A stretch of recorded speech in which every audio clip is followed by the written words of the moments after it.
morning mga Kaitis Vlog. Andyan na yung calamares natin mga Kaitis Vlog. Sibuyas, dahunan, bitsin, ginisa mix, magic sarap, luya. Siyempre andyan yung sili mga Kaitis Vlog. Ito yung adubuhin ko mga Kaitis Vlog. Ayan. Ang tawag nito mga Kaitis Vlog, chicken feet. The feet of chicken. Ayan. Tama ba yung mga English ko mga Kaitis Vlog? Paa ng manok.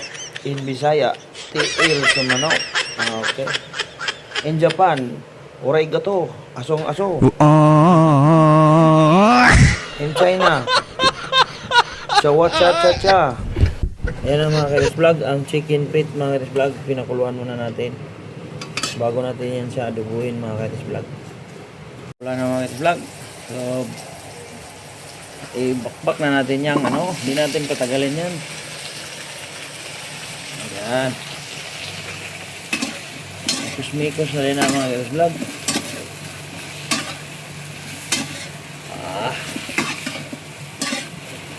Umak na kayo mga Kaitis Vlog. Okay.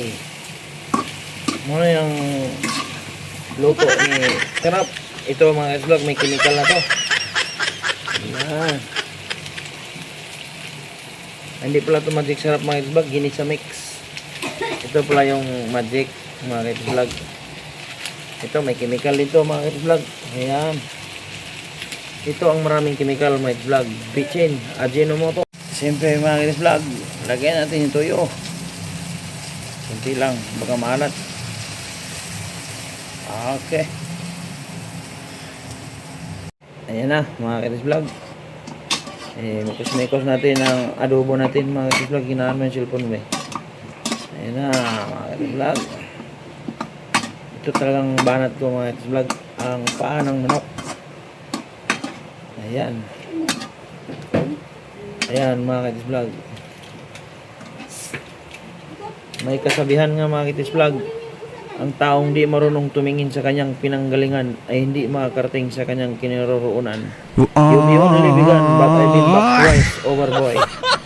That's all. Thank you mga Kaitis Vlog. Siyempre mga Kaitis Vlog, dahil kumulo na yung adobo natin, siyempre ang bida natin mga Kaitis Vlog, yung pang final mga Kaitis Vlog, yung sukang natural, walang halong chemical, mixed water of coconut by RG Vlog. Ayan na mga Kaitis Vlog, buuan na nato sila isa kagalong tuba. Ayan. Yan ang magpapalasa talaga mga Kaitis Vlog. Yan ang sinasabi ko sa inyo mga Kaitis Vlog.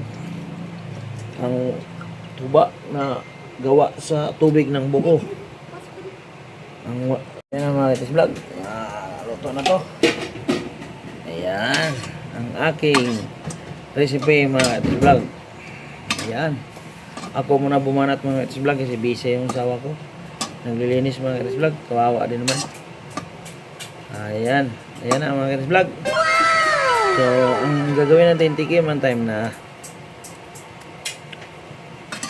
Okay, panalo. Masarap, medyo maasim-asim. Yan talaga yung paborito ko mga Kaitis Vlog. Ayan. So, good morning mga Kaitis Vlog. Happy Sunday everyone.